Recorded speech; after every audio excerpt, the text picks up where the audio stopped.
Richard, big fights coming up for Adam and Scott later this month at Ponds Forge. Starting with Adam, obviously he's got another title opportunity. Hard punching Brazilian. What do you know about this guy? Very tough, very seasoned. You know, he took Daniel Gee up to points, I think over 10 or 12 rounds, was being a world champion. I think he took Nganja Kam 8 rounds, so he's a big puncher. I think he stopped 25 or 35 as well, and he's been in with the top international level, so it's a real step up for Adam. But it's for the IBF international title, which, under being the IBF champion, is their most prestigious title. So it's a big chance for him to push himself on and to break into that top 10. And once you're in that top 10, anything, as you know, Andy, can happen. I mean, this international title, it's the next belt from the world title, Yeah. So without putting a timescale on it, how far away do you think Adam is from a world title shot? 18 months, 2 years. I mean, look, he's still very raw, and I won't tell you he ain't, but, I don't know anybody who punches harder than him. And he's exciting, and he comes, no matter what, he comes to fight. So, but, we need plenty of good sparring. That's a problem. Getting people to spar him is a problem a lot of the time. The fights don't, obviously because of his punching power, they don't always last the longest time.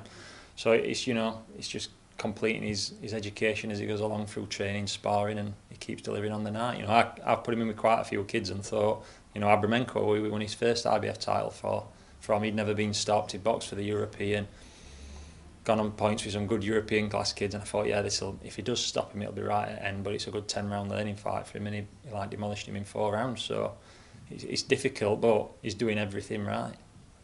And something that few people will say is he's winning all these IBF titles, but is he not looking at the British title as well? Do you know what?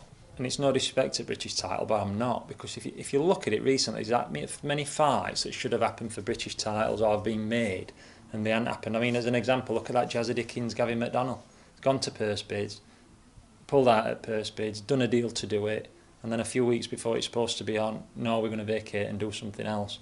Well, when you're a kid like Adam, and Scott, obviously he's a little bit behind Adam in terms of development at the moment, and you're pushing on, you don't want to be held up for people, purse bid being called in 3 months, then they decide to pull out at purse bid, then they ask for an extension.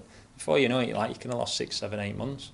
So we're just going to keep, listen, if it comes up, and it happens, and I think it will happen, and I think, these will go through with it, then absolutely, of course we'd love to fight for British title, but we're going to keep moving and doing what we're doing and not wait for anybody, because it wouldn't be right, it's not right on lads to wait around.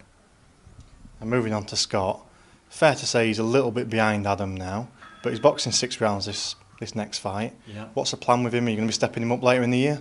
Well, he's had quite a layoff, Scott. He had some problem with his nose, some internal scar tissue that had been bothering him probably for 12 months before. So he's had an operation on that early this year, and it's right now. So this fight's, to be fair, I'm looking for somebody who's going to take him the 6 rounds to get him back into the swing of things. 8 or 10 rounds on the next fight, and if he'd not have had these injuries and these problems, what I wanted is them both to have the titles together at the same time, because they're both as good as each other. They've both got every chance. I wanted them to have it, but it's just circumstances. Like I said, Scott turned pro a few months after Adam. He's had 1 or 2 injuries. This thing with his nose has really set him back previously as well. In preparation and training, he's struggled with it. So he's had the operation. That's right now. So we're back in on this. I want him to get a good 6 rounds under his belt, and then we'll be out again late October, November time somewhere, pushing on again. And then, like I say, I want Scott to have one of those titles and push on with Adam. Now, onto a slightly different note. Today we're in Doncaster at iPower Systems' new office. I feel like a rose between 2 thorns on here, Andy. Look at that. Maybe can't just quite see them in the picture, but that's Adam and Scott. Yeah, that's them too. But you've had a quite sizable donation go to Western Park Hospital's cancer charity, which Adam and Scott are both ambassadors to. I mean, as their manager, it must make you immensely proud. Yeah, it's fantastic what they're doing, but I mean, it's fantastic what they're doing, and the campaign's fantastic, but it's also fantastic what that hospital does, so, which I speak from my own experience. So we'll always support them, we'll always do everything we can, and and the lads grafting like they're doing with the campaign, which we've done through the Sheffield Star, which Star are back to their backing for Adam and Scott, and this campaign's been incredible. So we keep doing what we're doing, and the lads are always grafting and talking about what they're doing, and that's how this has come up. So I'm really really happy that iPower have come on board in the way they have, and they're backing the campaign and the lads. To date, how much would you say that between the three of you you've raised for the charity? Can't probably tell you better than me, but I reckon over the last, since they turned pro, probably about 30 grand I reckon now. But we've said we want to do another 20 before Christmas. But hopefully now with this iPower thing, that's gonna smash that 20. And you know, when you go on that teenage unit and have a look around it and see what the difference that the money can make. Listen, it's like anything, and money does make a difference to most things, but to see what the difference it can make on that unit is absolutely fantastic. So we'll just keep going and just keep raising as much as we can, tormenting as many people as we can, texting and tormenting for money as much as we can, and just keep going. I mean, recently you did quite a gruelling bike ride, didn't you, in southern Spain? Ricky Hatton went with you as well. I mean, what was that like as an experience? It were alright. Did I tell you I broke my hip? It were hard for me because have I mentioned it? But no, it were really good. It were really difficult. You know, it were red hot, and it was a mountain. It were, you know, we've got some big hills in Yorkshire, but that was a mountain. But you know, we had a good laugh. We all got together.